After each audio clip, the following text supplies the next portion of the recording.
For the last 3 decades, the entire world has lived a lie. We have been conditioned to believe that abundance is cheap. Every television, every toy, every piece of clothing delivered to your doorstep for a price that defied logic. This era of ultimate convenience was fueled by one single economic engine, China. But the engine is now seizing up. The great paradox of the 21st century is this. The world's biggest manufacturing success is crumbling under the weight of its own success. China is not facing a recession. It is confronting a fundamental, structural failure of its entire economic model. This failure is not a localized event. It is a seismic shift that will permanently end the age of cheap goods, ignite a new phase of global inflation, and send a brutal shockwave through every Western household. This is the hidden crisis of the world's manufacturing superpower. This is the story of the China trap. The model was brilliant in its simplicity. China would produce everything, cheap and fast, selling mountains of goods to Western consumers who would buy them on credit. The West got cheap inflation and filled its homes. China got vast dollar reserves. It was a symbiotic relationship built on paper money and relentless production. But what did China do with those vast dollar reserves? They did not spend them. They reinvested them, almost entirely, in two things: American debt and Chinese ghost cities. For years, the foundation of China's growth was not consumer spending or innovation. It was real estate speculation and massive infrastructure spending backed by provincial and corporate debt. They were building cities for a future that never arrived, creating empty skyscrapers and high-speed rail lines to nowhere. They were printing money to fund building projects that had no actual return. This created the largest real estate bubble in human history. Now the bubble has burst.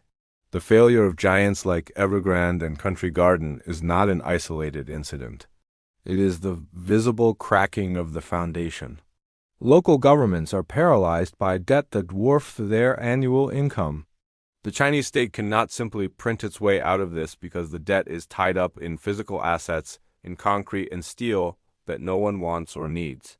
The true trap lies in the consequences. The government has two devastating options, and both will hurt the world. Option 1.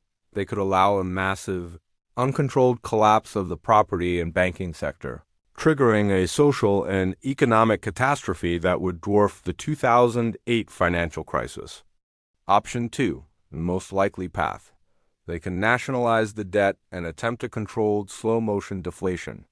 But to escape this trap, they must fundamentally change their economy. They must stop relying on exports and start generating wealth domestically. This means the government will pivot, prioritizing its own needs over the world's supply chain. For the West, this pivot has terrifying consequences. First, it marks the end of cheap goods. As China shifts priorities and manufacturing capacity leaves, supply chains will break. Companies will move production to more expensive locations like Mexico, Vietnam, or back to the West. This immediately raises the cost of production for everything you buy. The era of deflationary pressure from China is over. Second, it accelerates de-dollarization.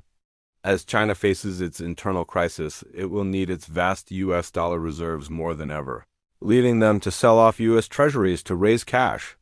This action weakens the U.S. dollar's global dominance, pushing up long-term interest rates and increasing the cost of borrowing for everyone from the U.S. government to your local bank. This is the hidden cost of China's failed economic miracle. The bill for all those cheap goods is finally arriving, not in dollars paid at checkout, but in the form of a permanent structural inflation that will squeeze the Western consumer harder than ever before. The global economy is currently engaged in an irreversible act of decoupling. The old system that delivered abundance and deflation is dying. The new system will be characterized by higher costs, fewer goods, and more regionalized economies.